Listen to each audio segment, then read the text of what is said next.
오늘은 계시록 13장 16절 이하에 나와 있는 그 짐승의 표에 대해서 함께 살펴보도록 하겠습니다. 계시록 13장 16절 이하에는 이렇게 기록이 되어 있습니다. 그가 모든 자, 곧 작은 자나 큰 자나 부유한 자나 가난한 자나 자유로운 자나 매인 자에게 그 오른손 안에나 이마 안에 표를 받게 하고 그 표나 그 짐승의 이름이나 그 이름의 숫자를 가진 자 외에는 아무나 사거나 팔지 못하게 하더라. 지혜가 여기에 있으니 지각 있는 자는 그 짐승의 수를 세어 볼지니라. 그 까닭은 그것이 어떤 사람의 수이기 때문에 그의 수는 666이니라. 문제가 되는 것은 뭐냐면 짐승의 표 666을 어떻게 해석해야 하는가와 관련되어 있습니다. 과연 문자적으로 해석할 것인가 상징적으로 해석할 것인가의 문제입니다. 요한계시록에서 짐승의 표가 가장 먼저 언급되는 곳이 바로 이 계시록 13장입니다. 계시록 13장은 전체적인 문맥에서 볼 때 적그리스도의 세계정부 통치 시대와 밀접한 관계를 맺고 있는 짐승의 표를 직접적으로 언급하고 있는 본문입니다. 짐승의 표를 거부하는 자들은 죽임을 당하게 될 것이고 짐승의 표를 이마나 오른손에 맞는 자만이 정상적인 경제활동을 보장받게 될 것이라는 것이 바로 사도 요한의 예언적 말씀입니다.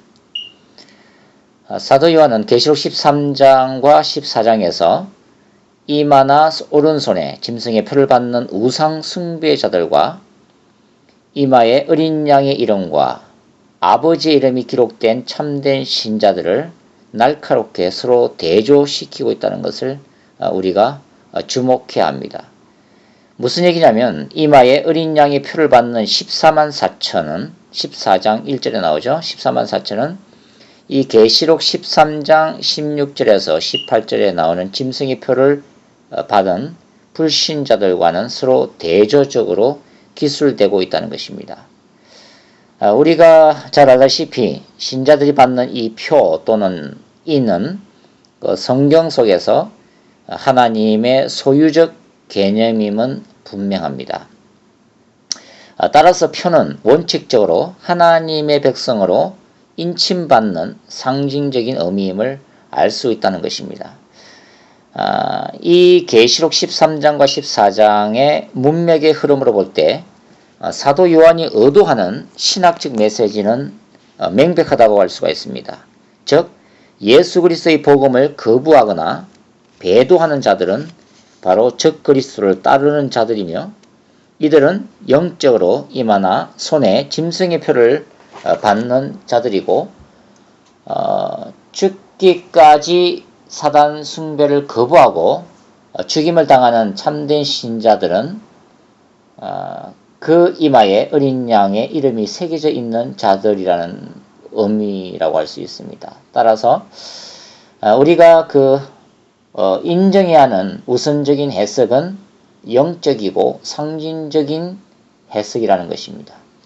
만일 우리가 계시록 13장에서 짐승의 표를 이마나 손에 문자적인 베리칩을 이식해야 한다는 의미로 해석한다면 계시록 14장에서도 동일하게 해석해야 한다는 것입니다. 즉 무슨 얘기냐면 계시록 14장 1절에서도 그 의미가 참된 신자들이 이마에 어린 양의 이름을 문신을 새기듯이 새겨 넣어야 한다는 의미로 해석해야 한다는 것입니다. 그러나 어느 누구도 계시록 14장 1절을 그런 식으로 이해하지는 않을 것입니다. 결국 계시록 14장 1절에서 14만 4천이 그 이마에 어린 양의 이름이 새겨져 있다는 것은 이들이 예수 그리스도 안에서 구원받은 신자들이고 어린 양의 거룩한 신부들이라는 의미를 주고 있다는 것입니다. 이는 계시록 17장 3절이나 9장 4절에서 하나님의 종들이 그 이마에 인침을 받는다는 것과 똑같은 영적 의미라고 할 수가 있습니다. 따라서 계시록 13장에서 짐승의 표를 받는다는 것은 사단을 숭배함으로써 유일한 구원자 되신 예수 그리스도의 생명책에 기록되지 못한 자들이라는 의미로 해석돼야 한다는 것입니다. 우리가 그 짐승의 표 666에 대해서 좀 기본적으로 살펴볼 필요가 있다고 생각되는데요. 계시록 13장에서는 이미 계시록 11장에서 언급된 짐승에 대한 구체적인 설명이 주어지고 있다는 것입니다. 사도 요한 당시 1세기에는 이 짐승이 로마 제국의 황제로 강하게 인식되었을 것입니다. 따라서 666이라고 하는 이 표는 당시 로마 제국의 황제와 밀접하게 관련되어 있다는 점을 우리가 잊어서는 안 된다 하는 것이죠.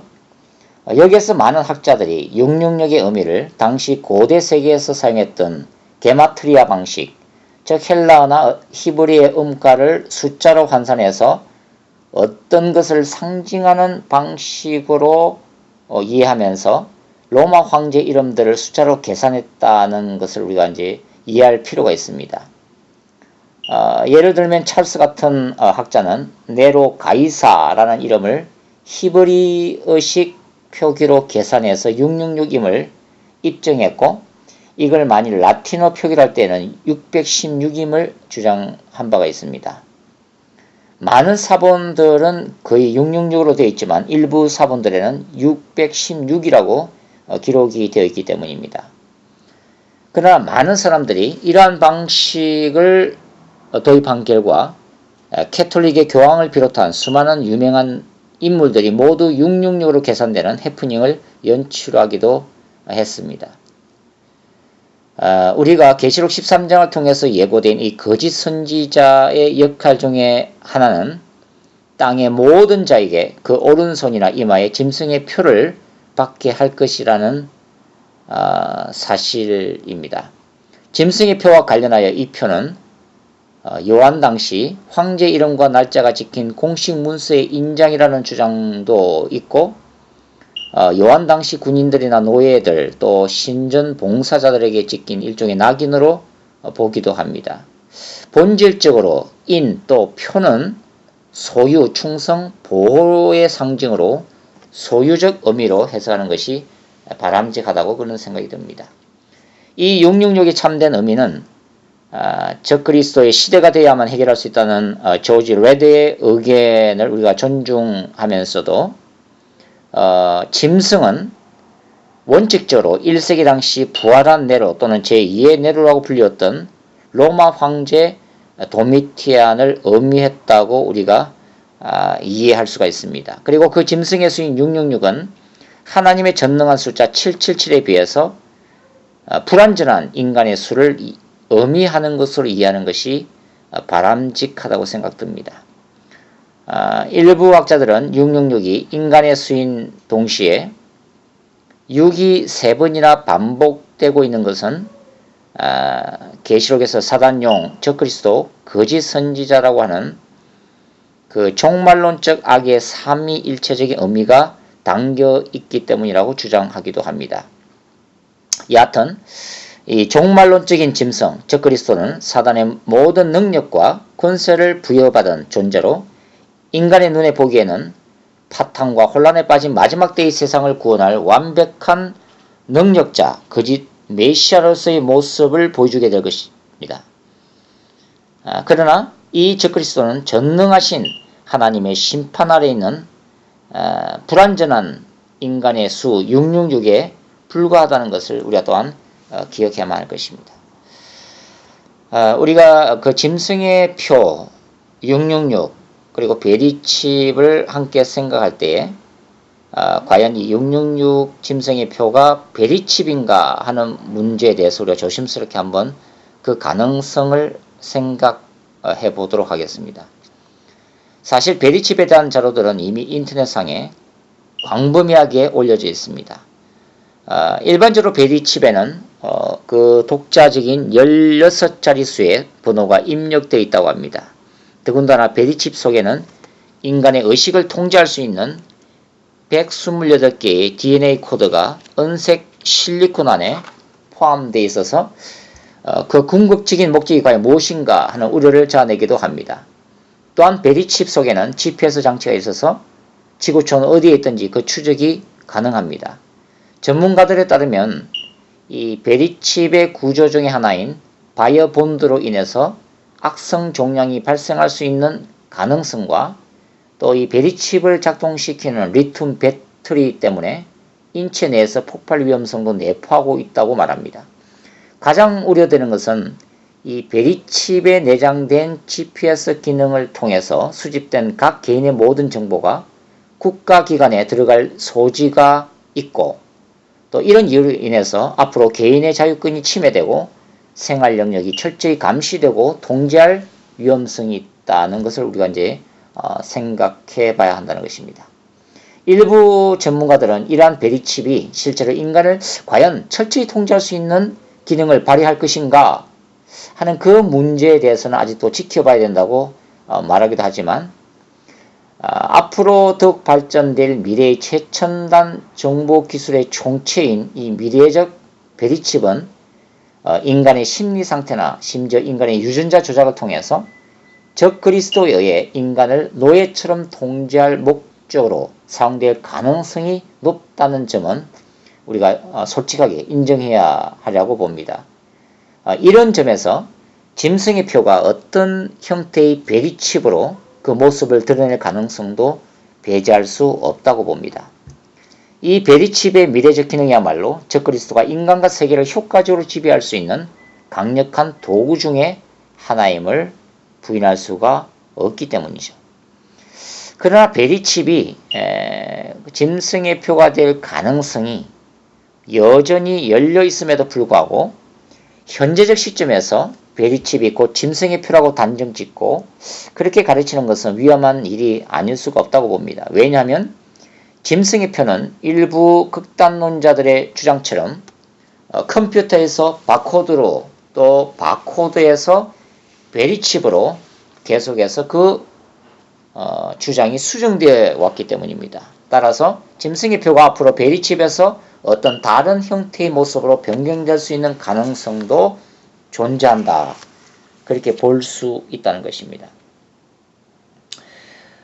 성경이 주장하는 것은 베리칩에 대한 극단적인 일부 교회들의 가르침이 요한계시록에 담긴 진리에 대한 본질적 가르침보다 앞서서는 안 된다는 것입니다. 짐승의 표가 곧 베리칩이라고 하는 주장은 하나의 가능성이 있는 가설이지 확정적인 진리가 아닙니다. 베리칩이 짐승의 표라고 단언하는 것은 예수 그리스도의 재림 날짜를 예측하는 만큼이나 오류를 범할 수가 있습니다.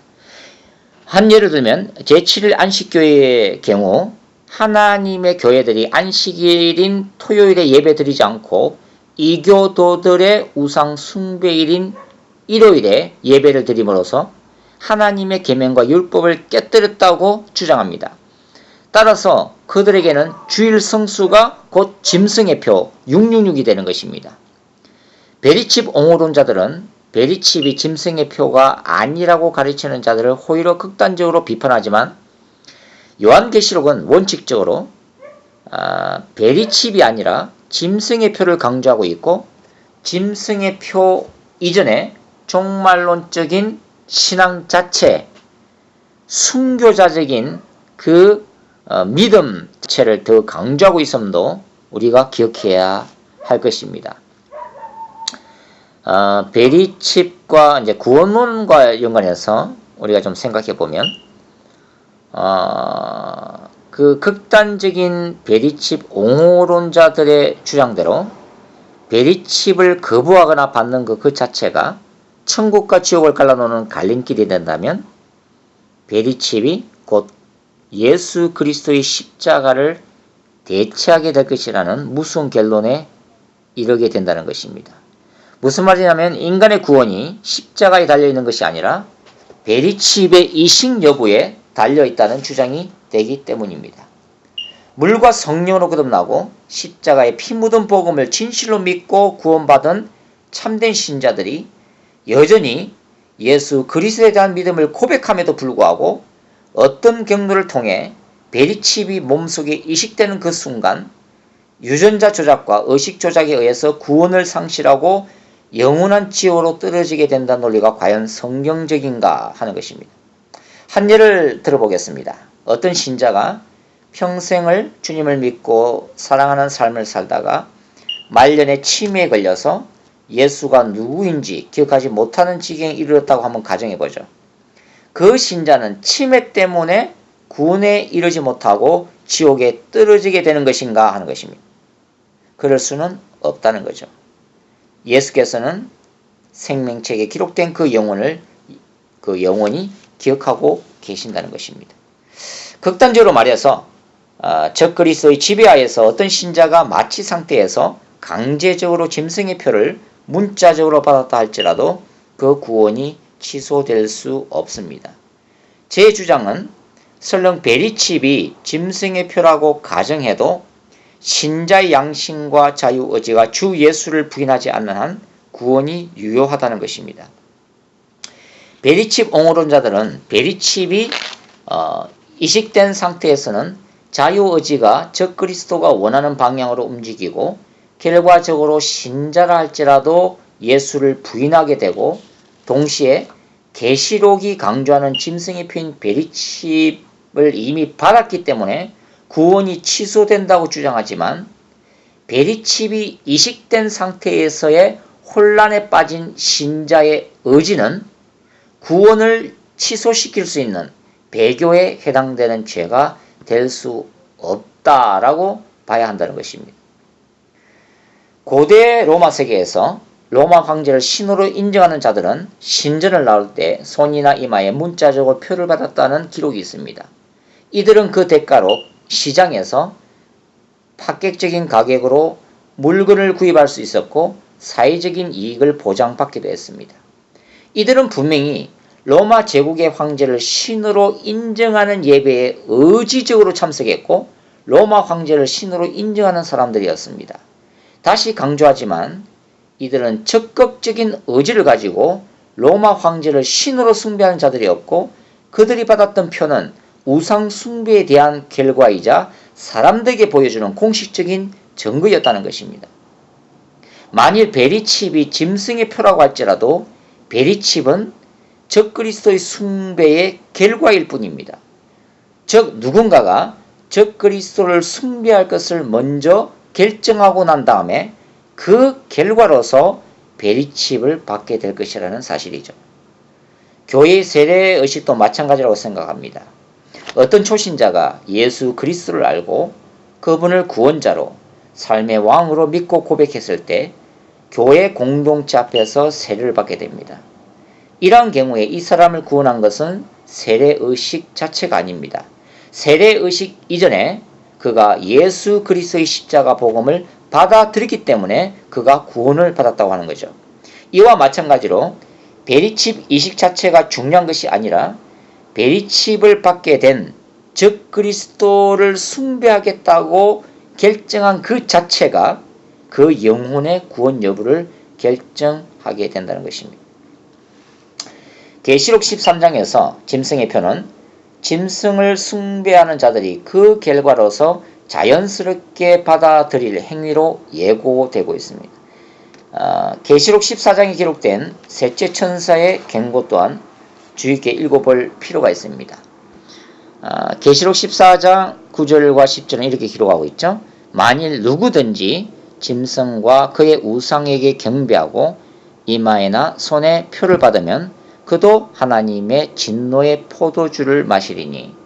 자, 이 본문은 두 가지 해석이 가능합니다. 첫째는 짐승과 그의 우상에게 경배하는 것과 이마나 손에 표를 받는 것이 둘 다 동일한 의미, 즉 상징적이고 영적으로 똑같은 의미로 해석할 수 있고, 둘째는 짐승과 그의 우상에게 경배한 그 영적인 결과로 문자적으로 이마나 손에 표를 받는다는 것으로도 해석할 수 있다는 것입니다. 중요한 사실은 어느 쪽으로 해석하든 우상 숭배 행위와 이마와 손에 표를 받는 행위가 서로 직접적으로 연결되어 있다는 것입니다. 우리가 계시록 13장과 14장에서 주목해야 될 핵심적인 진리는 이것입니다. 자, 무슨 얘기냐면 짐승의 표가 무엇인가가 중요한 것이 아니라 주 예수를 구원자로 선포하는 십자가의 복음을 거부하고 사단과 적그리스도를 그들의 왕이요 구원자로 받아들이는 죄악이 인간의 영혼을 영원한 지옥으로 빠지게 만들 것이라는 주님의 경고입니다. 자, 이제는 이제 그 짐승의 표가 등장할 그 때와 시기에 대해서 한번 살펴보도록 하겠습니다. 계시록 12장, 13장, 14장에서는 그 계시록 12장 17절로 13장 18절에 언급되어 있는 그 용과 여자의 남은 자손과의 투쟁이 중요한 종말론적 사건으로 기록이 되어 있습니다. 계시록 13장에서 언급된 짐승의 표를 받은 자들에 대한 심판과 경고가 14장에 등장하면서 계시록 13장의 사건 자체가 가지는 중요성이 강조되고 있는 거죠. 사도 요한은 계시록 11장 7절에서 처음으로 언급된 이 무저갱으로부터 올라온 짐승의 정체에 대해서 보충적이고 추가적으로 그의 수신자들에게 설명할 필요성이 있었을 것입니다. 계시록 12장, 13장, 14장에서 사도 요한은 영적으로 두 정인의 대적 세력이 되는 악의 삼위일체에 대해서 구체적으로 설명하기 시작하면서 그리스도의 재림 직전에 발생할 종말론적인 적그리스도의 상황까지 설명을 하고 있습니다. 계시록 13장에 언급된 사단 용과 바다에서 올라오는 짐승인 적그리스도와 육지에서 올라오는 짐승인 거짓 선지자가 예수 그리스도의 재림 사건으로 말미암아 영원한 불못에 던져지는 최후의 심판을 받는 것으로 끝나는 것을 우리가 볼 때 구원과 직결된 이 짐승의 표가 등장할 시기는 말 그대로 예수 그리스도의 재림 직전이라고 하는 것이죠.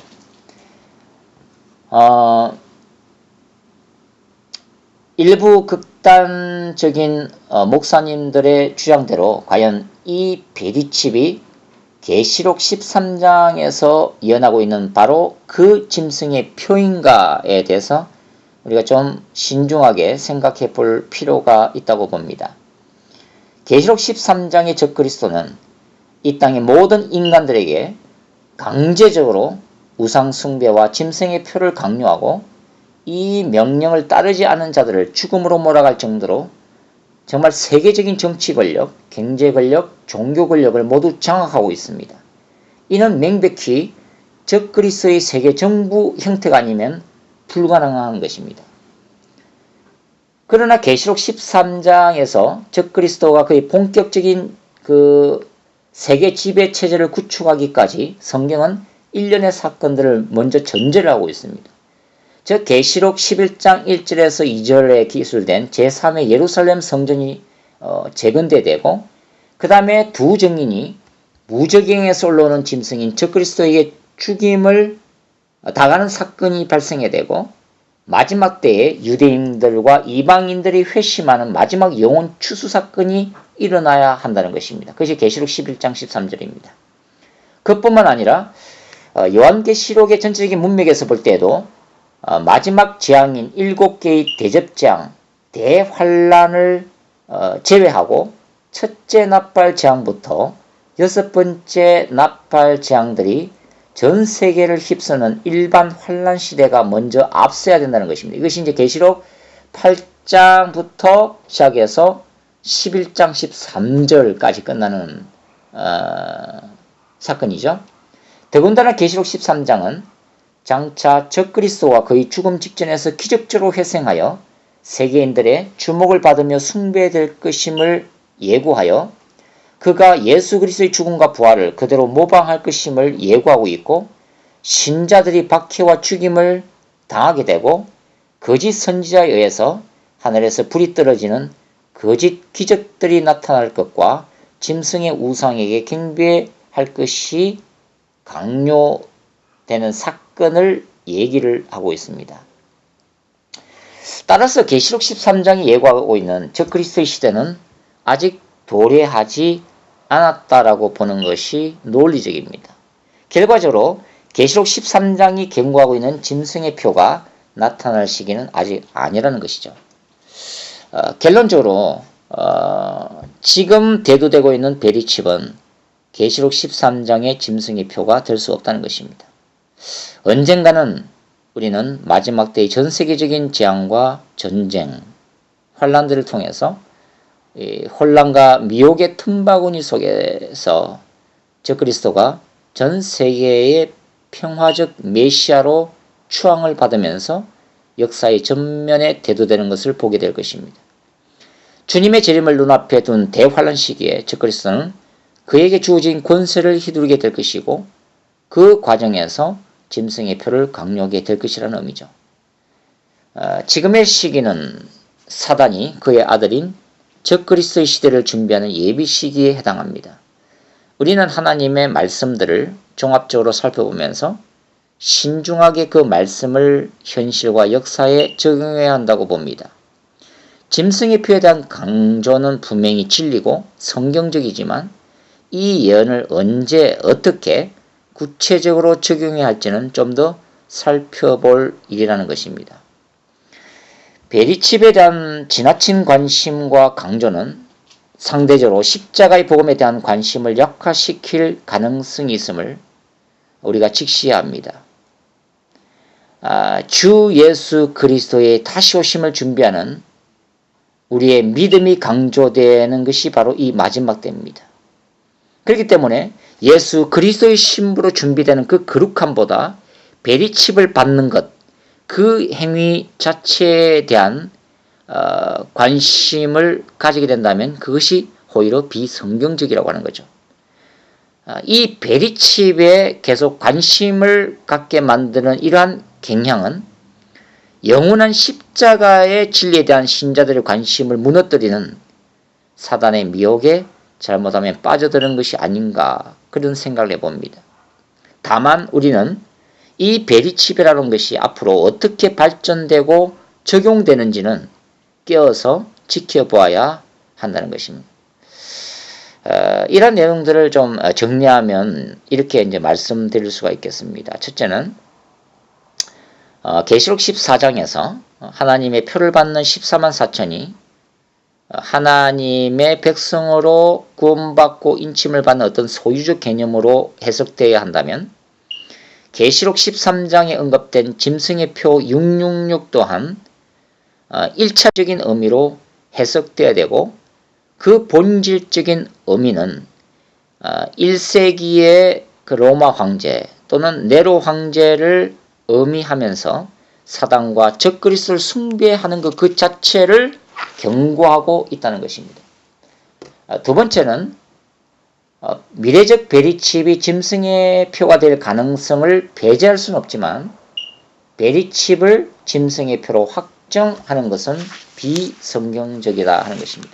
세 번째는 베리칩의 이식 자체가 천국과 지옥을 결정짓는다는 가르침은 신자들의 구원이 십자가에 대한 믿음에 있다는 진리를 왜곡시키고 십자가의 보혈 자체를 약화시킬 우려를 낳고 있다는 것입니다. 네 번째, 설령 베리칩이 짐승의 표라고 가정할지라도 베리칩을 받는 행위 이전에 적그리스도를 메시아로 인정하고 숭배하는 자유의지가 선행되어야 하고 극단적인 경우에도 선택과 자유의지를 상실한 상태에서 강제적으로 받는 문자적 베리칩이 이미 받은 신자의 구원을 취소시킬 수는 없다는 것입니다. 다섯 번째, 짐승의 표가 나타나는 때와 시기에 있어서 계시록 13장과 요한계시록의 전체 문맥은 예수 그리스도의 재림 직전에 나타날 적그리스도의 세계 정부 시대를 의미하므로 지금의 베리칩은 계시록 13장이 의미하는 짐승의 표가 될 수 없다고 봅니다. 현재적 베리칩의 문제는 인간의 사생활 침해나 불완전한 기기를 몸속에 이식함으로써 발생할 수 있는 건강상의 문제이지 구원과 직결된 신학적인 문제가 아니다라고 조심스럽게 이제 결론을 내릴 수가 있습니다. 물론 이것조차도 우리가 되도록이면 안 받는 게 저는 좋다고 생각됩니다. 여섯 번째는 요한계시록의 본질적인 가르침은 적그리스도가 누군가, 짐승의 표가 무언가에 강조점이 있지 않습니다. 요한계시록의 본질적인 가르침은 예수 그리스도의 재림을 종말의 신앙 안에서 준비하며 궁극적인 승리와 새하늘과 새 땅에 대한 소망 가운데 현재적 환란을 참고 인내하는 것을 강조하고 있습니다. 바로 이런 사람들이 바로 계시록 2, 3장에서 얘기하는 이긴 자라고 하는 것입니다. 저는 그렇게 생각합니다. 주님의 재림 직전에 우리는 짐승의 표가 과연 무엇을 의미하는지 명백하게 알게 될 때가 올 것이고, 그때 우리는 분명한 의지를 가지고 그 짐승의 표를 받을 것인지 아닌지를 스스로 결정하게 될 것이며, 그 선택에 대한 책임은 주님의 심판대 앞에서 우리 자신이 지게 될 것이라는 것입니다. 다시 강조하지만 마지막 때에 우리가 관심을 가지고 붙들어야 될 진리는 어떠한 박해와 핍박 가운데서도 주 예수를 부인하지 않고 죽기까지 믿음을 지키는 그 순교자적인 자세에 관한 것이지, 짐승의 표가 무엇인가에 관한 것이 아닙니다. 우리가 추구해야 될 진리는 눈에 보이는 외형적인 것에 집착하는 것이 아니라 마지막 때를 살아가는 신자들에게 주시는 말씀의 본질이라는 것입니다. 계시록 13장과 14장에서 요한이 강조하는 짐승의 표는 주 예수에 대한 배도 및 불신앙을 우선적으로 경고하는 것과 관련된 것이며, 짐승의 표로 나타날 그 어떤 것과 관련된 것이 결코 아니라는 것입니다. 짐승의 표가 현실적으로 어떤 모습으로 나타날 것인가의 문제는 우리가 관심을 가지고 지켜봐야 될 문제임에는 분명합니다. 왜냐하면 그런 것들이 마지막 때를 알 수 있는 하나의 경고가 될 수 있기 때문입니다. 그러나 그렇다 할지라도 바로 이 문제는 요한계시록이 얘기하는 우선적인 것이 아니라 부차적인 것임을 우리가 생각하면서 이 짐승의 표에 대해서 좀 깊이 연구했으면 합니다. 기도하시겠습니다. 거룩하신 아버지 하나님, 부족한 저희들이 이 마지막 때를 살아가면서 짐승의 표와 666과 베리치과 관련해서 많은 미혹과 영적인 혼란함에 빠져 있습니다. 거룩하신 아버지 하나님, 우리가 주님 앞에서 늘 연약하고 부족한 존재임을 고백합니다. 우리에게 지혜를 주시옵소서. 그러나 주님이 말씀하시는 것은 주님의 재림을 우리가 준비하면서 오늘의 삶 가운데 우리가 거룩한 신부로 세워지고 우리가 순교자의 믿음을 지키고 인내하는 것이지, 그것이 결과적으로 나타나는 그 외형적인 것이 아님을 우리가 깨닫게 도와주시옵소서. 성령께서 부족한 우리들에게 늘 역사해 주셔서 말씀과 영분별을 주시고, 그래서 정말 마지막 때의 진리가 무엇인지 깨닫고 붙들 수 있는 저희들 될 수 있도록 축복하여 주시옵소서. 그러하신 예수님의 이름으로 감사하며 기도드리옵나이다. 아멘.